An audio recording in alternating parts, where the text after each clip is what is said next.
Hello, welcome. I'm Richard Davis. I'm the chair of the United Utah Party. Welcome to another episode of Uniting Utah, the podcast of the United Utah Party.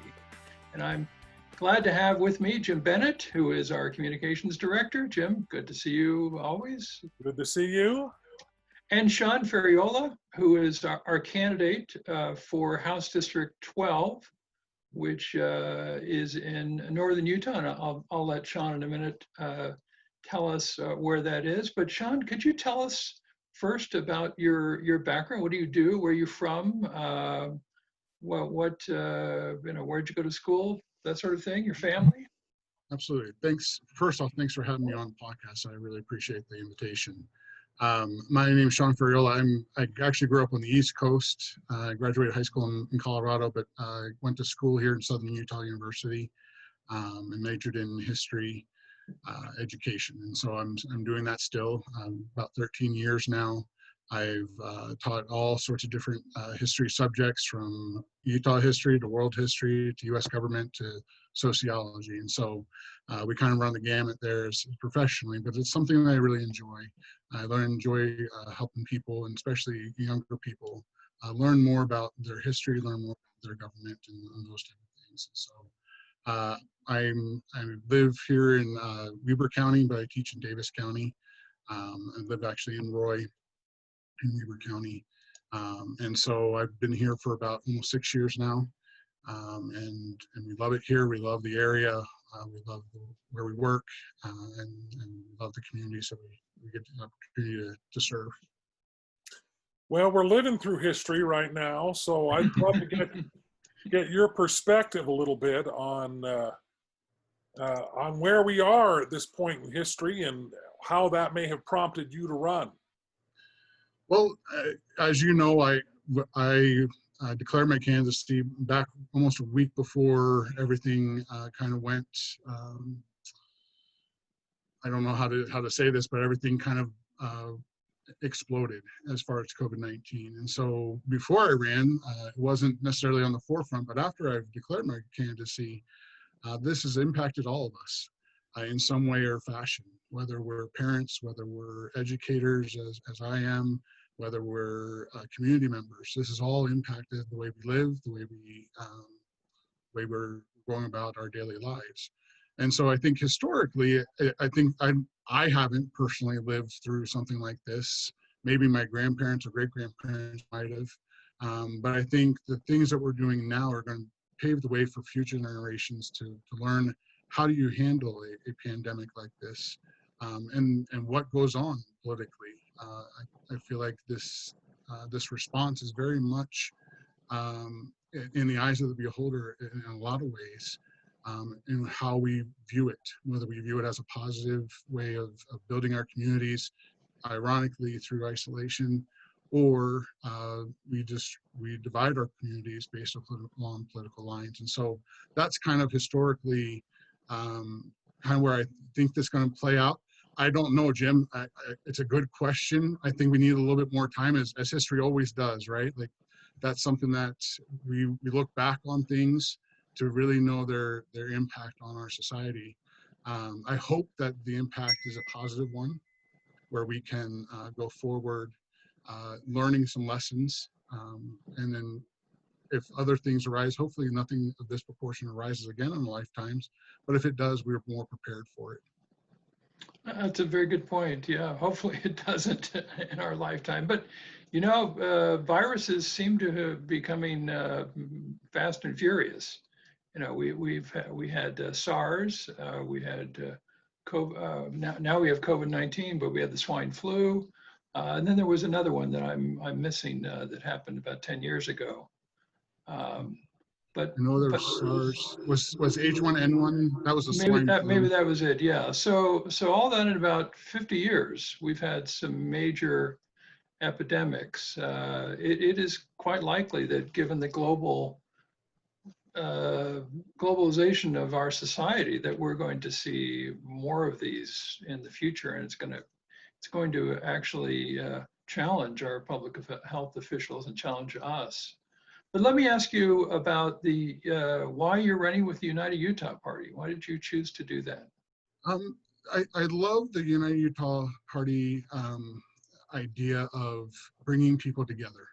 I really like the uniting aspect of the party, and no pun intended on that answer there. But I really enjoy the discussions that we're able to have as a party, and the ability to disagree, even within the party, and not be it acrimonious or anything else if we have a disagreement on policy, but that we can come together and really find out what the best policy, what the best way forward is. And so that's kind of what drew me to the United Utah Party at first. What drew me to running is more along the lines of that's what I envision what our politics should be. For a long time in our country, we've relied on mainly two political parties. And for a while, I would probably say up until maybe my parents' generation, though the two parties worked in tandem, they didn't necessarily agree. I don't think they ever will agree, but they worked in tandem in trying to create the best policies. But probably in the past 50, 60 years, we've seen a lot more divisions within the two parties. And so I really couldn't really see myself in either political party. And so when the United Utah Party came about, that was something that really drew me to the party. And I believe that's something that we need going forward.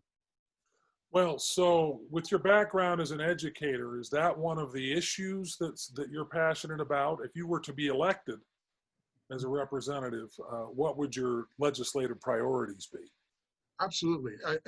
Education is one of the things I think all of us in Utah are concerned about. You can see that right now in how we are very much divided in how we even go back to school this fall. There's lots of people that care about education, care about our kids, and want to figure out what the best way forward is. So education for sure is. Before this pandemic, I think one of the major issues that I felt needs to be addressed is the reasons why. Why are educators leaving the profession? Why can't we attract good ones into the profession? When I was teaching in Colorado at the time, it was 2015, somewhere around there, they said if they placed every single student in the education programs in all of Colorado, they'd still be 1,000 people short, 1,000 teachers short.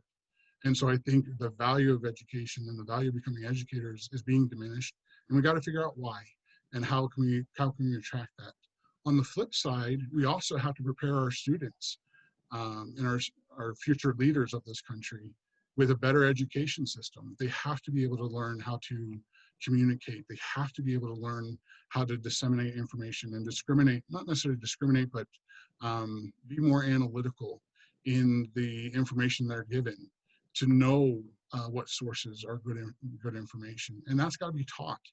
And I think a lot of times we figure that the parents are going to take the bulk of that teaching, but I think it's falling a lot more on educators too. And how do we help our students be able to do those things? And then we also have to support parents. Our situation today really in education revolves around all three of us working together. And unfortunately, I think in our society, we are almost all pitted against each other. And I think as a legislator, that would be something that I would work to reinforce all three aspects: the teachers, the students, and the families, to help them all work towards the goal of educating our children. So what are some other issues that you're hearing from your constituents that they would want you to deal with? I think it's, as I've gone to city council meetings, as I've gone to and talked to small businesses and things like that, the sense I'm getting is that the economy is really strong here in Utah. And I think that's something to be pointed out, that we have really good economy. We have good jobs, we have those type of things. But one of the things that I think is kind of a concern of the constituents here, at least, is how do we continue to build that infrastructure? How do we help families that are just starting out be able to afford the safe and quality housing? How do we keep people? We have the jobs now, but how do we keep them here? How do we keep the people here? And I think a lot of that has to do with building the infrastructure, whether it be housing or transportation and those type of things, that we need to go forward and try to address those before they can be not be reactionary to them as opposed to, and be more forthcoming. I'm not sure the right word, but to be more cutting edge, I guess, in how we approach that. Mhm.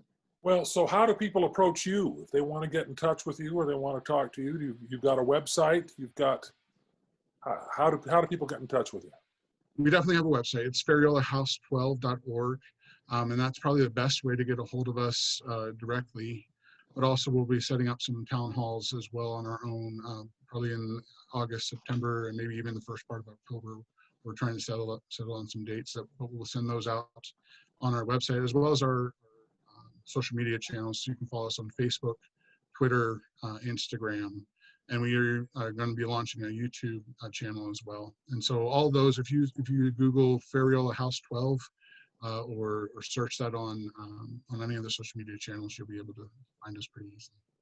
What would you do as a legislator? You know, a lot of people say, well, you got to be a Democrat, you got to be a Republican in order to accomplish anything in the legislature. What advantage do you think you might have as a UUP member, as a legislator, that maybe Republicans and Democrats don't have?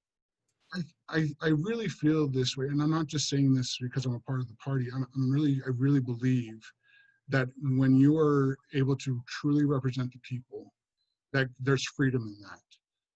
There's a way to work with other people of different ideologies, and you're not constrained on winning a political point. So when I go, if I'm elected and go up to the legislature, I'm going to be working to build those relationships with both members of the Democrats and the Republicans. We don't have any members of the UUP in there. And so if I were to be the only member or one of a few, we would work together to work with the Republicans and Democrats, because that's the only way it's going to really happen right now in our state dynamics. We have to build those relationships. We have to build those coalitions to make sure that we go forward. And it's not just building relationships just to build relationships. It's building relationships so that we can govern in a lot better way. So whether it's a Democratic issue or Republican issue, it really, to me, it doesn't matter. If it's a Utah issue, we need to address it. We need to find the best way forward to address that issue that's going to have the greatest good or positive impact on Utahns in general. So thank you very much for being with us. Good to see you again, Jim.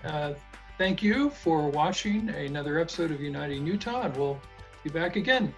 Take care. Thanks so much.